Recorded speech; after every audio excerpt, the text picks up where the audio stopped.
En el libro de Santiago, capítulo 1, versículo 5, vamos a dar lectura a la palabra del Señor. Amén. En el nombre del Padre, Hijo y Espíritu Santo. Amén. Dice así: y si alguno de vosotros tiene falta de sabiduría, pídala a Dios, el cual da a todos abundantemente y sin reproche, y le será dada. Pero pida con fe, no dudando nada, porque el que duda es semejante a la onda del mar, que es arrastrada por el viento y echada de una parte a otra. Amén. Hasta ahí la palabra del Señor. Tomen su asiento. Hace unos pares de meses también habíamos tocado un mensaje sobre este versículo, en el cual habíamos dado el origen del libro. Habíamos hablado también cuál era la intención del libro, cuál era el nombre del libro, en lo cual ahora nosotros solamente nos vamos a enfocar en el tema principal de este capítulo, de este versículo. Habla sobre la sabiduría que viene de Dios. Sabe que los escritos, ¿cierto? Porque la Biblia, por así llamarlo, la Biblia judía, no está compilada como la de nosotros. La de ellos son varios libros, son 3 libros, está separada por la Torá, ¿cierto? Lo que son las leyes, está separada por los profetas, está separada también por los escritos. Por eso de que la palabra del Señor se refiere cuando se habla sobre la escritura o sobre los escritos. Los escritos está considerado también es una gran rama, ¿cierto?, sobre lo que compone los escritos. Como la Torá, el Nevi'im, Ketuvim, que se le llama de una forma teológica, está compuesta el Antiguo Testamento. En el cual, hermanos, en los escritos hay unos libros que se le llaman libros sapienciales, que viene de la palabra sapiencia o sabiduría. Es la intención, hermanos, de que el Señor tiene para darnos a conocer a nosotros cuál es la sabiduría. La palabra del Señor aquí está hablando específicamente sobre lo mismo. Dice: si alguno de vosotros tiene falta de sabiduría, pídala a Dios, el cual da a todos abundantemente y sin reproche, y le será dada. Pero pida con fe, no dudando nada, porque el que duda es semejante a la onda del mar, que es arrastrada por el viento y echada de una parte a otra. En todo momento, el tema principal no se aparta, sino que sigue hablando sobre la sabiduría. Podemos ver de que la sabiduría, si nosotros pedimos sabiduría, es algo que a Dios le agrada, porque dice de que el hijo sabio alegra al padre. Y también habla sobre qué es lo que ocurrió con un hombre que pidió sabiduría. Dios se agradó sobre Salomón, ¿cierto?, que pidió sabiduría al Señor para gobernar y dirigir el pueblo de Dios. Vemos también de que Salomón escribió gran parte de los libros sapienciales. Los libros sapienciales o libros de sabiduría está considerado Proverbios, Eclesiastés y el libro de Job, que obviamente no es de Salomón. Libros de Salomón son solamente los Proverbios y Eclesiastés, que son los libros de sabiduría.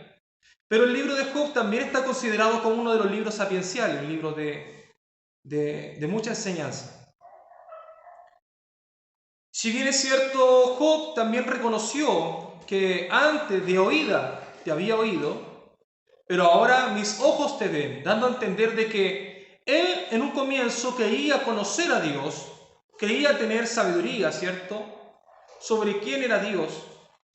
Pero cuando el Señor hizo pasar un proceso de vida a Job, dice: ahora mis ojos te ven, dando a entender de que la sabiduría que fue adquirida en Job fue mucho mayor mediante los problemas. Vemos de que hay una gran importancia en que el hombre sea poseedor de sabiduría. En su contraparte, el Señor también habla sobre los necios, aquellos que no controlan sus impulsos, aquellos que se dejan llevar por la circunstancia, aquellos que no piensan las cosas antes de reaccionar, son consideradas necias. Vemos de que en los libros, hermanos, de Salomón que escribió, hay gran parte, ¿cómo se le llama necio a aquellos que son sabios en su propia opinión? Aquellos que, sabiendo cuáles serán las consecuencias, pero aún así se dejan llevar por la ilusión, así como aquellos que inclusive fueron seducidos y ellos se dejaron llevar por la tentación en el cual cayeron en adulterio. Dice de que no hay sabiduría en ellos, son necios.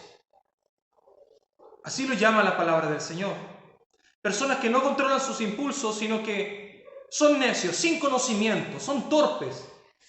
Dado que la palabra del Señor entrega una cantidad de herramientas, hermanos, para poder hacer frente a las tentaciones, que la palabra del Señor entrega gran parte de conocimiento para nosotros poder actuar en esta vida y no ser controlados por nuestros impulsos.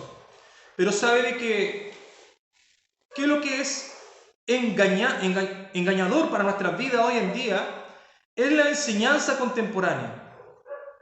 Hay muchos sabios, hay muchos eruditos, usted lo puede ver en Facebook. Hay muchas frases las cuales aparentan tener sabiduría. Sobre todo lo que un cantante hace muy poco dijo de que tienes que amarte a ti mismo primero y después amar a tu prójimo. No puedes amar a tu prójimo si no te amas a ti mismo, primeramente. Eso es lo que dijo un cantante muy famoso. Hace muy poco generó mucha polémica.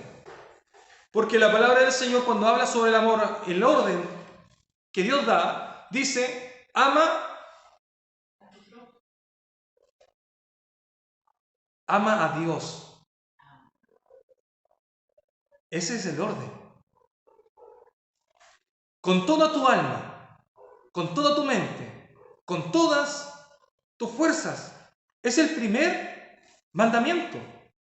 El Señor da por entendido de que nosotros ya nos amamos por naturaleza. Por eso de que hacemos lo que a nosotros nos gusta. Por eso de que dice al joven rico, le dice que tienes que amar a tu prójimo, dando a entender de que él ya se ama a sí mismo. Por eso dice, como tú te amas a ti mismo, tienes que amar a tu prójimo.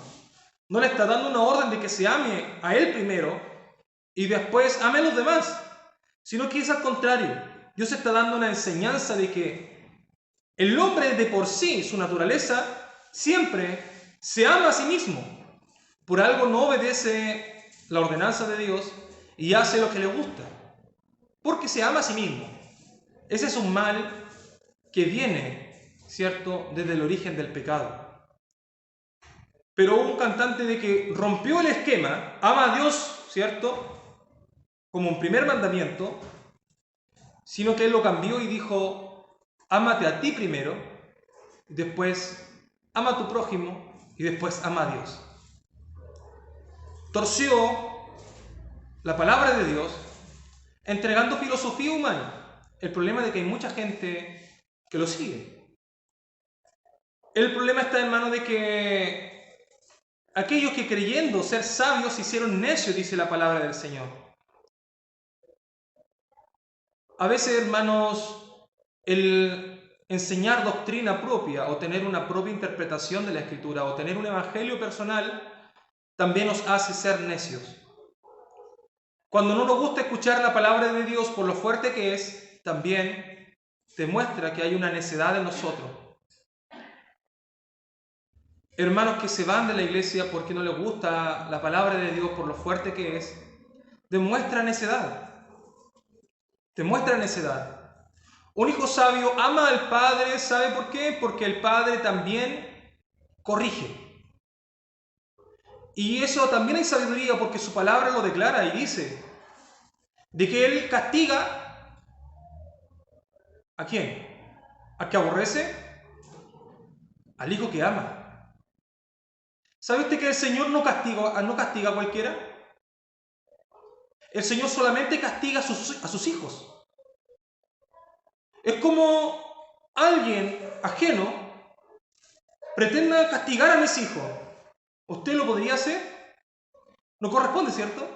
Es como que yo también quiera castigar a sus hijos. No corresponde. El castigo siempre viene del Padre. Cuando el Señor habla de castigar, es con una intención de cambiar la actitud del castigado para que reforme su vida. Es distinto al mundano, el que no cree en Dios, porque él no va a ser castigado, él va a ser condenado, que es muy distinto. El Señor castiga solamente a sus hijos. Ahora, si el Señor te castiga o estás viviendo un proceso de castigo, ¿qué es lo que dice la palabra del Señor? Que mediante el castigo Él está demostrando su amor. Si tú piensas de que mediante el castigo Él está demostrando su ira, estás equivocado. Estás conociendo a Dios de una forma errónea, porque Dios no se manifiesta como tú lo estás pensando. Hay algunos que toman esta forma de enseñanza lo toman de una forma tergiversada. Y podemos ver, hermanos, de que la sabiduría, el conocer a Dios, entrega un gran beneficio a nuestra vida espiritual. Y no tan solo,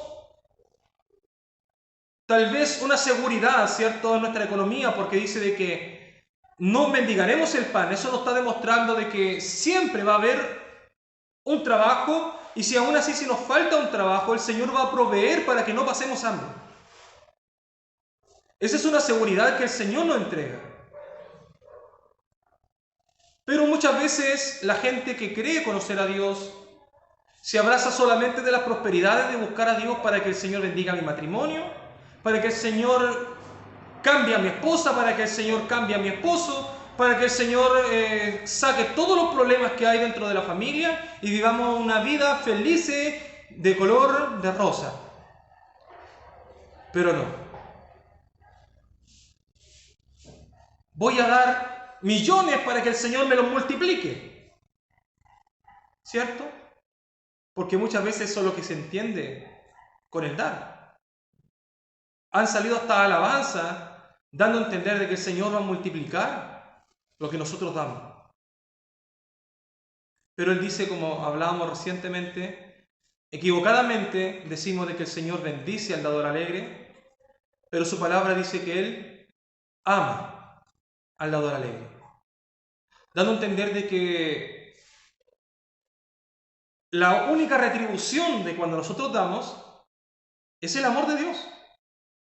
Si pensamos de que la retribución de Dios al dar será que nos va a multiplicar los bienes, estamos pensando de una manera equivocada. Cuando Job conoció a Dios y decía, ahora mis ojos te ven, ¿saben lo que declara este hombre? Conoce a un Dios soberano. Conoce a un Dios soberano. Un Dios que escucha la oración y un Dios que da vuelta a su rostro para no oír la oración. Un Dios que escucha el ruego y la súplica de sus hijos y un Dios que no quiere socorrer tan prontamente a sus hijos, sino que espera de que enfrenten un proceso de dolor para que así nosotros adquiramos más sabiduría. ¿Sabe de que nosotros regularmente lo único que queremos es ser salvos de nuestras aflicciones? Lo único que queremos es de que Dios nos libre luego de nuestros problemas económicos, tal vez amorosos y salud. Cosa de que es muy coincidente con lo que se da en el tarot y la persona que se ve la suerte. Porque ellos también hacen lo mismo. Ven la salud, el dinero y el amor. Son las mismas cosas que a nosotros nos gustan. Lo que esperamos prosperidades. Lo que esperamos que Dios nos retribuya.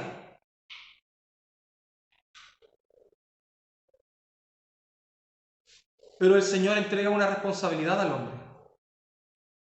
Yo tengo que contribuir para que mi matrimonio sea bendecido. Yo tengo que contribuir para que mis hijos crezcan con sabiduría y enseñanza.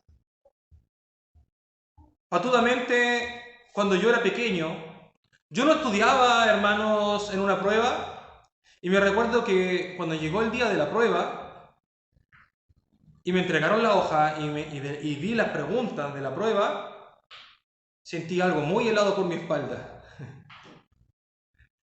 ¿Y sabe lo que hice? Puse mi cabeza en la mesa, me cubrí la cabeza y dije: Señor, dame sabiduría. Revélame cuáles son las respuestas de esta pregunta. Pensando de que tal vez Dios me iba a dar la inteligencia para solucionar toda la prueba y sacarme un 7. Y lo pedí con fe, hermano. Yo llegué hasta llorar. Y bueno, yo creo que lloré de susto, más que de fe. Pero lo pedí con fe. Cuando me trajeron el resultado, yo estaba contento y con fe, pues, hermano. Me saqué un 2. ¿Cuál fue entonces? ¿Dios no quiso escuchar mi oración? ¿Dios no quiso hacer la obra? Existe la responsabilidad humana, hermano. Hay veces que somos patudos. Queremos de que de la noche a la mañana se solucionen todos nuestros problemas. El Señor te da inteligencia, pero tienes que prepararte con tiempo. El Señor te da unas capacidades para poder llevar tu matrimonio, para poder llevar tu trabajo, para poder llevar a tu prójimo. El Señor te entrega sabiduría y conocimiento. Él abre tu mente, Él te dota de conocimiento para que tú aprendas. Pero tiene que haber una enseñanza de por medio. Si el Señor te da las capacidades para que aprendas, pero tú no quieres escuchar al que te está enseñando, ¿en dónde está el problema? Por eso mismo es que los profetas fueron rechazados, hermano. El Señor daba conocimiento, pero mandaba a un profeta para reformar al pueblo, porque no quería oír. Y así un hombre dijo: este hombre nunca me profetiza algo bueno. Nunca. ¿Tenía la razón él? Él solamente quería escuchar algo bueno, pero nunca pensó de que si su vida estaba en un buen camino o no lo estaba. Eso es lo que hace a una persona sabia de una necia. A Dios dice de que Él entrega conocimiento, y si nosotros pedimos sabiduría, Él la va a dar. ¿Sabe por qué? ¿Sabe cuál es el principio de la sabiduría? Es el temor a Dios. Por lo tanto, para poder empezar a ser sabios, vamos a temer a Dios. Cuando tú temes a Dios, empiezas a retractarte de lo que te gusta, empiezas a refrenarte porque ya temes a Dios, le tienes un respeto a Dios.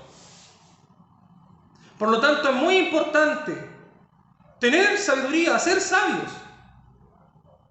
Es algo muy, muy importante. Pero, ojo, que la sabiduría con la práctica van muy de la mano. En formas técnicas se le llama la sabiduría, ¿cierto?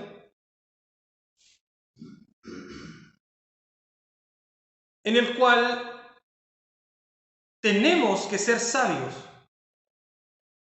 Sí, pero en forma técnica también debemos de tener la doxología. Yo creo que me estará preguntando qué es lo que significa esa palabra. La doxología se refiere a la verdadera alabanza. La verdadera alabanza. Cuando se refiere a una verdadera alabanza, no se refiere a que tú cantes a Dios o entones un himno, sino que la verdadera alabanza a Dios, la doxología, es aplicar la sabiduría. Mediante tu reformación de vida, mediante tu cambio de actuar, mediante el cambio en tu vida, tú alabas a Dios. Porque estás dando a la práctica lo que ya conoces de Dios. Por lo tanto, la sabiduría con la doxología van de la mano. Un ejemplo, Salomón pidió sabiduría y el Señor se la entregó. Pero sabe de que este hombre trató de satisfacer su ansiedad porque este hombre tenía ansiedad, ¿cierto?, de conocer más cosas y más cosas y más cosas. Y el libro de Eclesiastés lo declara y dice, vanidad de vanidades. La vanidad de vanidades, hermano, no se refiere a una vanidad cosmética, sino que se refiere a todo lo que es vano, todo lo que no tiene fundamento, lo que no tiene un fin, no tiene un propósito. A eso se refiere. Dice Salomón de que se dedicó a tener muchos caballos, se dedicó hasta a tener un huerto hermoso, a cultivar plantas hermosas, a una construcción preciosa de su hogar. Se dedicó a conocer gran parte de filosofías humanas, conocer al hombre, estudiarlo, ver a los animales. Pero en ninguna de esas cosas encontró provecho y él decía, vanidad de vanidades, esto es vano, no tiene fin, no tiene fundamento. No le encuentro propósito a esto. ¿Sabe por qué este hombre era muy sabio? Pero transgredió en todas, o en la gran mayoría, de las leyes. Fue hipócrita, tuvo otros dioses, se hizo de muchas mujeres, se hizo de muchos caballos, cosa de que la ley enseñaba de que un rey no lo podía hacer. Por lo tanto, hermano, habla sobre un hombre, Acán, un hombre, hermano, que había recibido una orden específica, no tan solo él, sino que gran parte del pueblo de Dios, de hecho todo el pueblo de Dios recibió la orden, de no tomar nada del anatema, no tomar nada de él. Pero vino este hombre, fue tentado y sacó algunas cosas. Algún oro, un manto babilónico, sacó algunas cosas. En el cual Josué, hermano, recibió la revelación de Dios y fue para allá. Estamos perdiendo la guerra por culpa de alguien que ha hecho lo malo, que ha tomado del anatema. ¿Quién fue? Este hombre reconoció su culpa. Fue para allá, yo fui.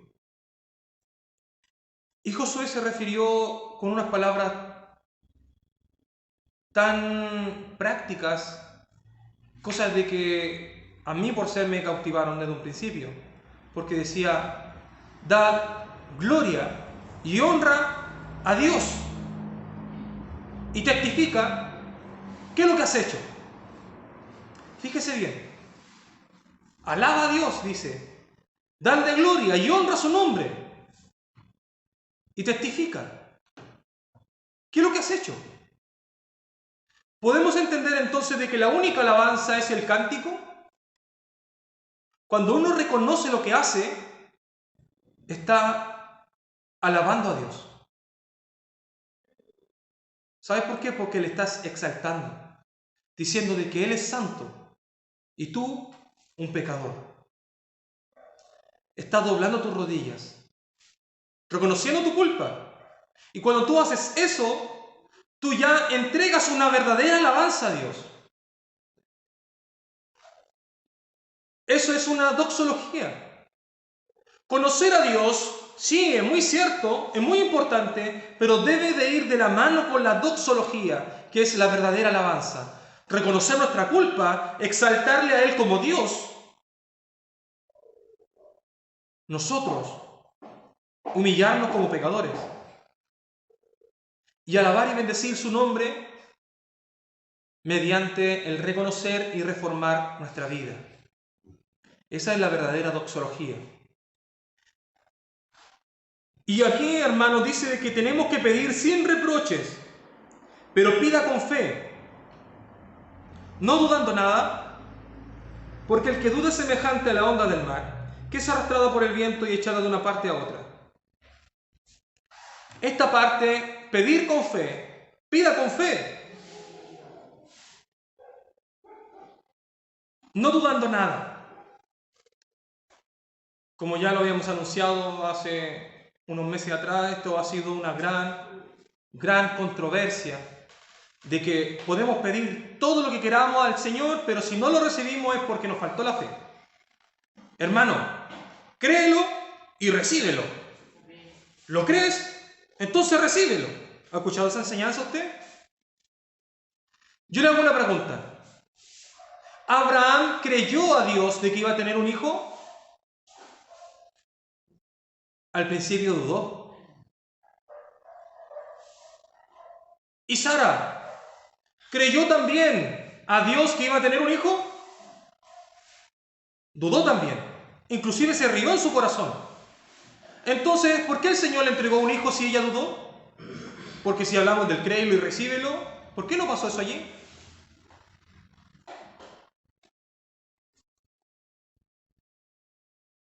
Hay una enseñanza que a veces se hace culpable a los hermanos. Se dice, hermano, si tú no lo crees, no lo vas a recibir. Créelo y recíbelo.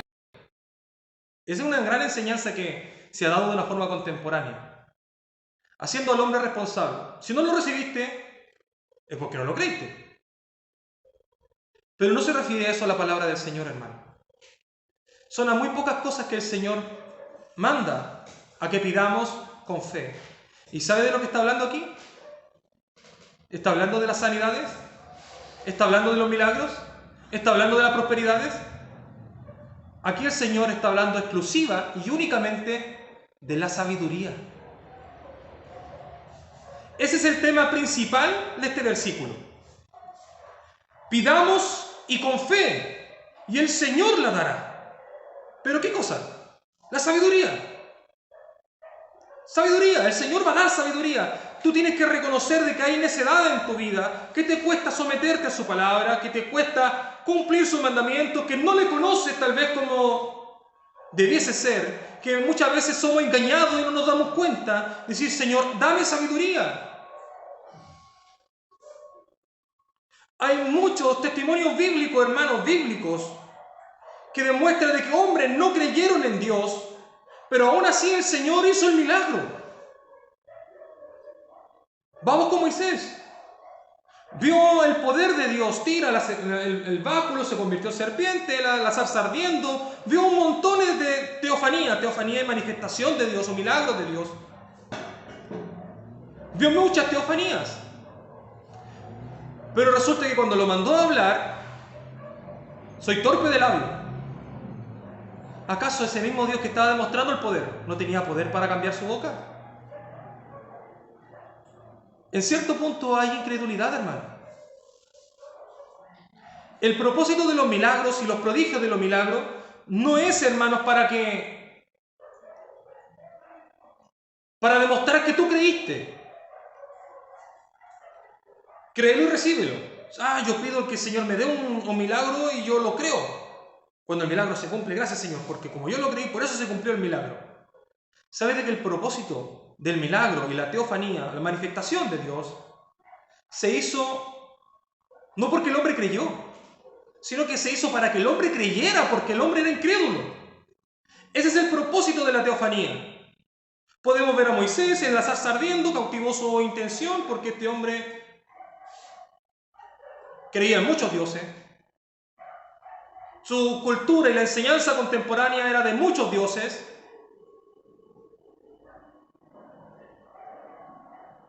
Ese es el propósito del milagro y la teofanía, la manifestación de Dios.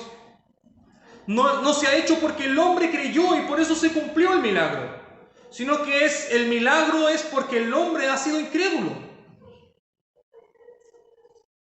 ¿Cuántos de ustedes han recibido palabra de un profeta hablando en lengua?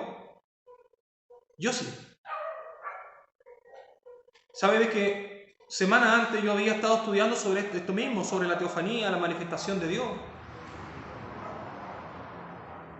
Y entendí de que la manifestación de Dios es visible para los incrédulos. El milagro es visible para los incrédulos. Como aquel ciego que los discípulos decían, ¿cuál fue el pecado de este hombre? El Señor Jesucristo dijo, no, él no ha pecado y sus padres tampoco. Sino que el Señor hizo a ese ciego, ¿para qué? Para mostrar su gloria, para que la gente creyera en la sanidad, de que hay un Dios poderoso. ¿Me entiende? La teofanía no se hizo porque tú creíste y por eso se cumplió el milagro, sino que el milagro se hizo porque tú y yo somos incrédulos.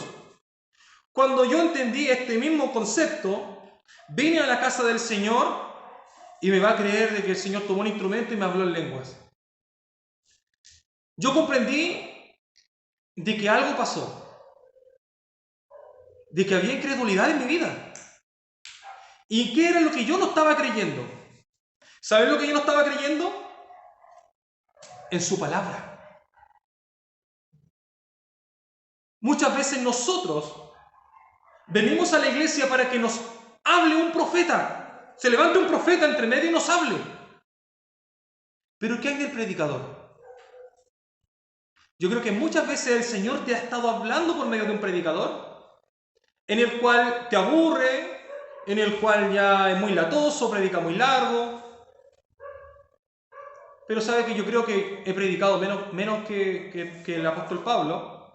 El apóstol Pablo en uno de sus mensajes dice de que estaba predicando quizás cuánto tiempo ya predicando, de que un joven se quedó dormido y se cayó dormido de altura. Hasta el momento ninguno de los hermanos se ha caído dormido, y gracias a Dios. Pero cuando Pablo estaba predicando, uno se quedó dormido, hermano, tal vez, qué latoso habrá sido Pablo, hermano, que se quedó dormido, se cayó y se murió.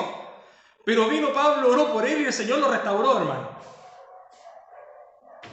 Vaya a saber uno si el Señor le provocó el sueño, o si era de verdad latoso, o el Señor preparó de una forma fome o aburrida a Pablo para que predicase el Evangelio específicamente para mostrar su gloria en una restauración al muerto. ¿Quién sabe, hermano? No vamos a entrar en especulaciones. Pero ¿sabe qué? Hay gente que no se alimenta lamentablemente de palabra predicada. Solamente lo que vienen es a escuchar profetas, lo cual no es malo. Yo no estoy en contra de los profetas que se levantan a corregir al pueblo. Pero ¿sabe de qué? De que el Señor estableció a sacerdotes y profetas. El sacerdocio tenía el trabajo de enseñar al pueblo sabiduría. Pero cuando el pueblo de Dios se descarriaba, no obedecía a la sabiduría enseñada, el Señor mandaba a un profeta y decía, así dice el Señor. ¿Se fija? Porque el pueblo de Dios no estaba alimentándose de sabiduría, no estaba aprendiendo de la enseñanza de Dios. El sacerdote tenía el trabajo de hacer el sacrificio, ¿cierto?, una vez al año, pero durante el resto de los días, la semana, los meses, tenía el gran trabajo de enseñar la ley de Dios. El problema era, hermano, de que no estaban yendo. No estaban yendo. ¿Se recuerda de los profetas de Baal y Elías? Esos profetas de Baal no era un pueblo extranjero, era el mismo pueblo de Israel, hermano, con sus profetas de Baal. Se desviaron de la verdad, hermano. Eran sabios, pero lamentablemente entró la corrupción en esa sabiduría y fueron necios. Era el mismo pueblo de Dios quien tenía esos profetas de Baal. Pero el Señor mandó un profeta, Elías, y los desafió con una gran teofanía, abrir el cielo, hermano, y descender fuego del cielo para demostrar quién era el verdadero Dios. Ahora, conocer a Dios es muy importante, pero sabe de que a veces la gente no se alimenta de la predicación. Tal vez por dos puntos. Tal vez porque el predicador no está enseñando verdad. está siendo un predicador de mentira. O también puede ser de que el hermano viene a la iglesia no a escuchar palabras, sino que viene a la iglesia porque desarrolla un cargo, simplemente porque le gusta tocar un instrumento, porque le gusta las oportunidades del día domingo, le gusta cantar, porque tal vez se distrae, porque tal vez tiene amigos dentro de la congregación, pero no para recibir sabiduría, no para alimentarse de su palabra. La palabra del Señor dice: pida, pero pida con fe, creyendo. Pero aquí se refiere exclusivamente a la sabiduría. Que Dios de paz nos bendiga. Por lo tanto, ¿qué es lo que pasará por nuestras mentes? Sabe de que hay muchas personas que no han creído en Dios, o tal vez no creían de una manera correcta, como Job. De oídas te había oído, pero ahora mis ojos te ven. ¿Qué es lo que hace el Señor manifestándose? Es traernos a cordura, traernos a una enseñanza, traernos a una reformación de su palabra, para que le conozcamos como Él se merece, le conozcamos a Dios como Él es. A veces conocemos a Dios por lo que se nos ha dicho, lo que se nos ha contado. Tal vez seguimos una tradición de mucho tiempo, versículos tal vez que muchas veces, hermanos, no tienen un verdadero contexto. Creemos en tradiciones solamente. Yo creo que eso tal vez pasó en Job. Él se justificó y dijo: Señor, pero qué malo he hecho. Él conoció a un Dios soberano, de que un Dios que trabaja sobre tu problema. A veces lo único que queremos es que Dios nos libre de nuestro problema, nos saque de nuestro pesar, de nuestras angustias, de lo que nosotros muchas veces enfrentamos. Pero ¿quién dice que no es Dios ocupando ese problema para traerte hasta este lugar? ¿Te has pensado en eso? Dios ocupando una enfermedad para traerte hasta este lugar. Dios ocupando medios. A veces pueden ser tus hijos enfermos. A veces puede ser un tiempo de escasez. A veces puede ser tal vez qué necesidad que enfrentamos cada uno de nosotros. Pero es Dios manifestándose en tu vida y en la mía. Pero el hombre regularmente quiere y busca a Dios para que los libre ahora ya. Pero lo que Él quiere es manifestarse con poder y gloria. De que tal vez no te va a solucionar el problema de la noche a la mañana. Pero Él sí te va a ayudar a enfrentarlo. Lo que nosotros muchas veces buscamos soluciones ahora, pronto. Estamos urgidos, hermanos, estamos propensos, estamos, hermanos, con una necesidad tremenda. Pero el Señor tal vez en su propósito es hacerte pasar por el crisol para pulirte, para enseñarte, para darte sabiduría, para que le conozcas realmente como Él es. Él es un Dios soberano que ciertamente escucha a sus hijos y a veces no quiere escucharlos. Que a veces sí ayuda a sus hijos y a veces no quiere ayudarlos. Como yo les contaba anteriormente, cuando el Señor hizo nacer en mí una ansiedad tremenda de orar al Señor, de orar a las 3 de la mañana. Para no serme el santo entre ustedes, hermano, hay veces que siento de orar y a veces no oro, hermano. Yo lo cuento para exaltar a Dios, no para exaltarme a mí de que soy espiritual y que siempre oro en la madrugada. Pero sabe que sentí la necesidad de orar tremendo y sabe que no pude contenerme y me tiré de rodillas, oré al Señor y empecé a sentir bulla, hermano. Yo dije: Señor, ¿serán demonios que me estarán atacando? Cúbreme, Señor, ayúdame, Señor, para que esta oración llegue hasta su trono. Señor, guárdeme, protéjame. Cuando me levanto de la oración, me habían robado, hermano. Las bullas que estaba sintiendo era porque había un ladrón adentro. Me robaron. Me quebraron los vidrios de los vehículos, hermano. Me robaron. Y yo decía: Señor, entonces, ¿por qué me mandó a orar? ¿Para qué? ¿Dónde estaba su protección, Señor? Pero ¿sabe qué?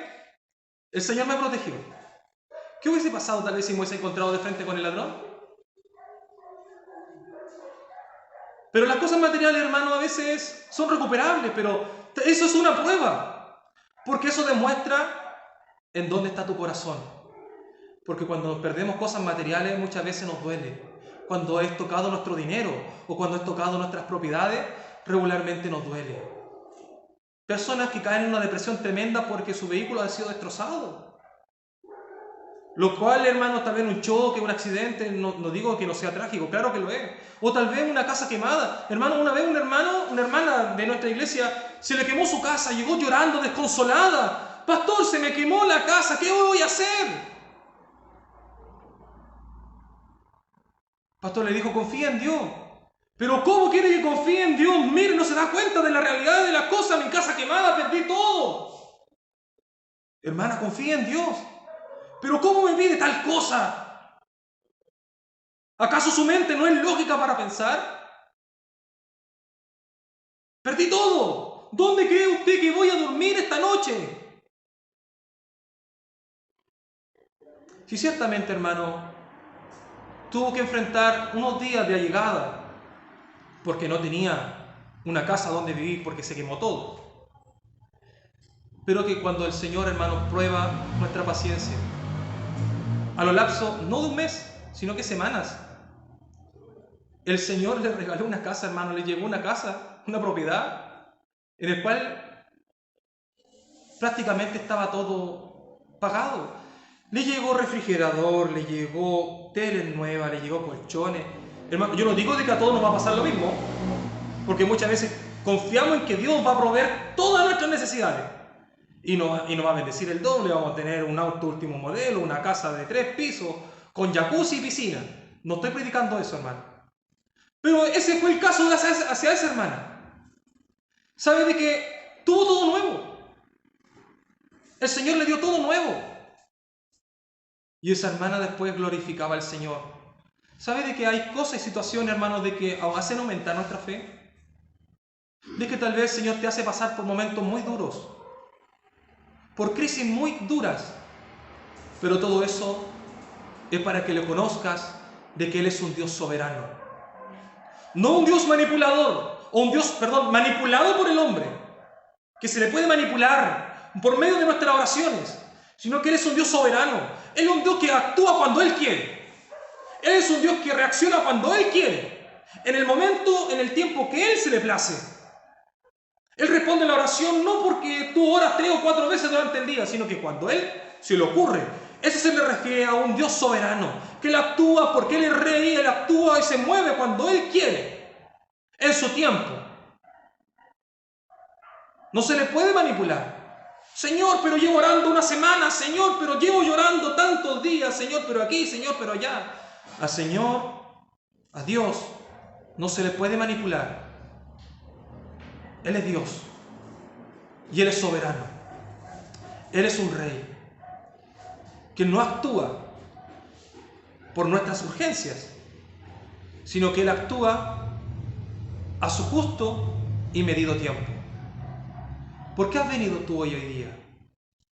El Señor dice que la fe viene por el oír palabras de Dios. Si hemos venido, yo creo que el principio fundamental es para que nuestra fe sea afirmada. Tal vez estamos viviendo en un proceso de una fe decaída. Tal vez estamos viviendo en un proceso de que ya tal vez estamos pensando si seguimos sirviendo a Dios o no. Tal vez está pasando por nuestra mente si Dios se merece mi alabanza o no. Pero si hemos venido hasta este lugar, es porque el Señor quiere manifestarse con sabiduría para aumentar nuestra fe. Que Dios de paz te bendiga y que Dios de paz te guarde. Vamos a orar al Señor, a darle gracias a Dios por su palabra, rogándole al Señor, hermano, de que Él aumente nuestra fe, pidiéndole al Señor de que Él también nos dé la sabiduría para conocerle realmente como Él es. Porque hay un pastor y hay una predicación en YouTube y la recomiendo que usted la pueda ver también, pastor Paul Washer. Él habla y enseña sobre el verdadero Dios y el Dios de nuestra imaginación. Mire, es algo tremendo. Cuando yo escuché ese sermón, ese mensaje, hermano, me estremecí entero, porque a veces creemos conocer a Dios y a veces estamos tan errados. En una parte del mensaje dice de que cuando él se sentó, porque él es un pastor estadounidense, ¿cierto? Y vino a hacer ministerio evangelístico a Perú. Y se sentó atrás, ¿cierto? Venía como un evangelista, se sentó atrás. Escuchaba de que el hermano coordinador dice de que él, cuando estaba orando al Señor, aparecieron letras de oro y se le declaró su palabra. Y otro dijo: no, a mí se me abrió la Biblia, una Biblia que nunca antes había visto. Y hablaban cantidad de milagros y cosas sobrenaturales, hermano. Cuando vino el pastor, se subió hasta el púlpito para poder entregar el mensaje. Dijo: ya lo voy a invitar a que usted abra la Biblia en tal libro. Y los hermanos se quedaron mirando, porque algunos no tenían Biblia y otros porque ni siquiera sabían dónde se encontraba. Lo estaban buscando y lo buscaban y lo buscaban y no lo encontraban. Y dijo: y ahí me di cuenta de que ellos hablaban muchas cosas, pero nunca habían predicado el evangelio bíblico. No conocían la Biblia. Hablaban un sinfín de barbaridades, de cosas sobrenaturales, de experiencias, pero no conocían al verdadero Dios. A veces tu fe no estará basada en un Dios de tu imaginación, que tú crees que es un Dios, pero realmente no es así. Vamos a orar al Señor para que Él se nos manifieste con poder y gloria y nos brinde también la sabiduría para conocerle a Él como realmente es.